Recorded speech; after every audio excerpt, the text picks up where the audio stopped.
السلام علیکم ناظرین کرام، میرا نام ہے فلک زاہد اور آپ سب کو میرے چینل پر خوش آمدید۔ ناظرین کرام، میری آج کی ویڈیو برطانوی شاہی خاندان کی شہزادی مارگریٹ ونڈسر کے بارے میں ہے، جو ملکہ الزبتھ دوم کی چھوٹی بہن تھیں، جن کے متعلق آج میں اس مختصر سی ویڈیو میں آپ سب کو بتاؤں گی۔ تو آئیے چلتے ہیں اپنی ویڈیو کی طرف۔ ناظرین کرام، ملکہ الزبتھ دوم کی چھوٹی بہن پرنسس مارگریٹ نے ہنگامہ خیز انداز میں زندگی گزاری اور ان کی ذات بہت سے تنازعات کی زد میں بھی رہی۔ ان کی ایک عرفیت پرنسس آف سنوڈن بھی تھی۔ ان کے انداز و اطوار و طرز زندگی کی وجہ سے انہیں اپنے زمانے کی پرنسس ڈیانا بھی کہا جا سکتا ہے۔ پرنسس مارگریٹ 21 اگست 1930 کو گلیمس کیسل، سکاٹ لینڈ میں پیدا ہوئیں۔ لڑکپن سے ہی ان کے مزاج میں سرکشی اور بغاوت کی ایک لہر محسوس کی جانے لگی تھی۔ شاہی روایات سے ان کی بغاوت کا پہلا مظاہرہ اس وقت سامنے آیا جب انہوں نے نوجوانی میں شاہی استبل کے ایک نگران پیٹر ٹاؤنسینڈ سے مراسم استوار کر لیے۔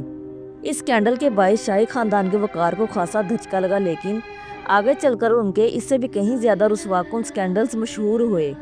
انہیں شاہی خاندان کی میڈم بواری کی سی حیثیت حاصل تھی۔ بچپن میں ہی پرنسس مارگریٹ نے تیراکی میں مہارت حاصل کر لی تھی اور پیانو بھی عمدگی سے بجانے لگی تھیں۔ ان کی تعلیم بکنگم پیلس میں ہوئی۔ دوسری جنگ عظیم شروع ہونے پر وہ ونڈسر کیسل میں منتقل ہو گئیں۔ دوسری جنگ عظیم کے بعد وہ اپنی بڑی بہن الزبتھ کے برعکس اکثر عوامی مقامات اور تفریح گاہوں میں نظر آنے لگیں۔ انہیں شاہی محلات اور قلعوں کی بلند و بالا چار دیواروں کے اندر محدود رہنے کے بجائے عوامی انداز میں زندگی گزارنا زیادہ پسند تھا۔ اسی زمانے میں ان کے مراسم پیٹر ٹاؤنسینڈ سے استوار ہوئے، جو آرمی کے سابق گروپ کیپٹن اور جنگی ہیرو بھی تھے، لیکن ان دنوں شاہی استبل کے نگران تھے۔ ان تعلقات کا بھانڈا عین اس وقت پھوٹا جب 1953 میں ان کی بڑی بہن الزبتھ دوم کی ملکہ کے طور پر تاج پوشی ہو رہی تھی۔ پیٹر اور مارگریٹ کی عمروں میں کافی فرق تھا۔ چرچ اور پارلیمنٹ نے بھی ان کے تعلقات کو ناپسندیدگی کی نظر سے دیکھا۔ گو کے بعد میں ملکہ اور اس وقت کے وزیر اعظم اینتھونی ایڈن نے مارگریٹ کو ایک معاہدے کی پیشکش کی کہ اگر وہ مستقبل میں ملکہ بننے کے حق سے دستبردار ہو جائیں تو انہیں پیٹر سے شادی کرنے کی اجازت دی جا سکتی ہے۔ مارگریٹ نے اس وقت یہ معاہدہ قبول بھی کر لیا، لیکن انہوں نے بعد میں اپنا ارادہ تبدیل کر لیا اور 1955 میں پیٹر سے قطع تعلق کر لیا۔ اس لیے اس معاہدے پر عمل درآمد کرنے کی ضرورت نہیں پڑی۔ کچھ عرصے بعد ان کی دوستی اینٹونی آرمسٹرانگ جونز نامی ایک فوٹوگرافر سے ہو گئی اور 1960 میں انہوں نے اس سے شادی کر لی، جس کے بعد اینٹونی کو ارل آف سنوڈن کا خطاب دے دیا گیا۔ نومبر 1961 میں ان کے ہاں پہلی اولاد ایک بیٹا ہوا جس کا نام ڈیوڈ ایلبرٹ چارلس رکھا گیا۔ 1964 میں ان کی ہاں ایک بیٹی نے جنم لیا جو لیڈی سارہ فرانسس الزبتھ کہلائیں۔ 1960 کی دہائی میں ہی پرنسس مارگریٹ اور لارڈ سنوڈن کی شادی کا بندھن کمزور پڑنے لگا تھا، لیکن اس کے ٹوٹنے سے پہلے ہی مارگریٹ کے مراسم ایک نوجوان روڈرک لیولن سے استوار ہو گئے۔ ان تعلقات کی کہانی 1974 میں اس وقت منظر عام پر آئی جب ان کی ایک تفریحی مقام پر ایک دوسرے کے ساتھ تعطیلات گزارنے کی تصویریں اخبارات اور رسائل میں چھپ گئیں۔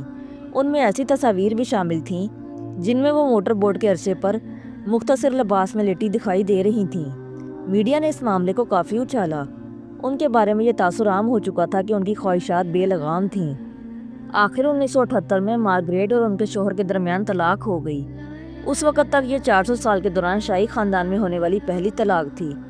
پرنسس مارگریٹ کی شہرت در حقیقت شہرت سے زیادہ رسوائی محسوس ہوتی تھی، لیکن چونکہ وہ بہت سے فلاحی کاموں میں نہایت سرگرمی سے حصہ لیتی تھیں، اس لیے ان کا نام شرفا اور معززین کی فہرست میں بھی جگمگاتا تھا۔ وہ 80 سے زیادہ فلاحی اداروں سے وابستہ تھیں، انہیں خود بھی عطیات دیتی تھیں اور فنڈز جمع کرنے کی ان کی تقریباً ہر مہم میں پیش رہتی تھیں۔ اس کے علاوہ انہیں کئی فوجی یونٹوں میں بھی اعزازی عہدے دیے گئے تھے۔ انہوں نے 4 شاہی تمغے اور اعزازات بھی حاصل کیے۔ زیادہ سگریٹ نوشی کی وجہ سے پرنسس مارگریٹ کا بایاں پھیپھڑا خراب ہو گیا تھا اور 1985 میں ایک آپریشن کے ذریعے اس کا کچھ حصہ نکال دیا گیا تھا۔ 1993 میں انہیں نمونیا ہو گیا، جبکہ ان کے پھیپھڑے پہلے ہی سے متاثر تھے۔ وہ بیماری کے اس حملے سے تو سنبھل گئیں، لیکن وہ گوشہ نشین ہو گئیں۔ ویسے بھی اس وقت تک لیڈی ڈیانا اور شاہی خاندان کی نئی نسل کی شہرت کے سامنے ان کی شخصیت دھندلانے لگی تھی۔ گوشہ نشینی کے دوران صحت کے دیگر مسائل کا سامنا کرنے کے ساتھ ساتھ ان پر جزوی فالج کے حملے بھی ہوتے رہے اور ایک بار غلطی سے ان کے جسم پر کھولتا ہوا پانی بھی گر گیا۔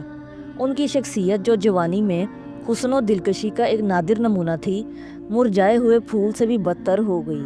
کسی زمانے میں وہ فلم سٹار دکھائی دیتی تھیں اور لوگ بے اختیار ان کی طرف کھینچے چلے آتے تھے۔ بڑے بڑے شوبز سٹارز، عمرا اور سیلیبریٹیز ان کی شناسہ کہلانے میں فخر محسوس کرتی تھیں، لیکن اب وہ خود لوگوں کا سامنا کرنے سے کترانے لگی تھیں۔ 8 فروری 2002 کو فالج کے ایک اور حملے کے باعث انہیں ہسپتال میں داخل کروا دیا گیا، جہاں رات کو کسی وقت نیند کے دوران ہی ان کی حرکت قلب بند ہو گئی اور وہ اس دنیا سے رخصت ہو گئیں۔ ان کے دونوں بچے بے پناہ دولت مند لیکن فنکارانہ مزاج کے مالک ہیں۔ صاحبزادے ڈیوڈ فرنیچر ڈیزائن کرتے ہیں اور صاحبزادی سارا پینٹنگز بناتی ہیں۔ دونوں شادی شدہ ہیں۔ آن جہانی پرنسس مارگریٹ اپنے تینوں نواسے نواسیوں سے بہت پیار کرتی تھیں۔ ان کی زندگی پر متعدد کتابیں بھی لکھی گئیں۔ ناظرین کرام، روایت شکن شہزادی مارگریٹ ونڈسر کے بارے میں یہ تو تھی میری آج کی ویڈیو۔ آپ کو میری آج کی ویڈیو کیسی لگی مجھے کمنٹ سیکشن میں ضرور بتائیے گا۔ میرے چینل پر آنے کا شکریہ۔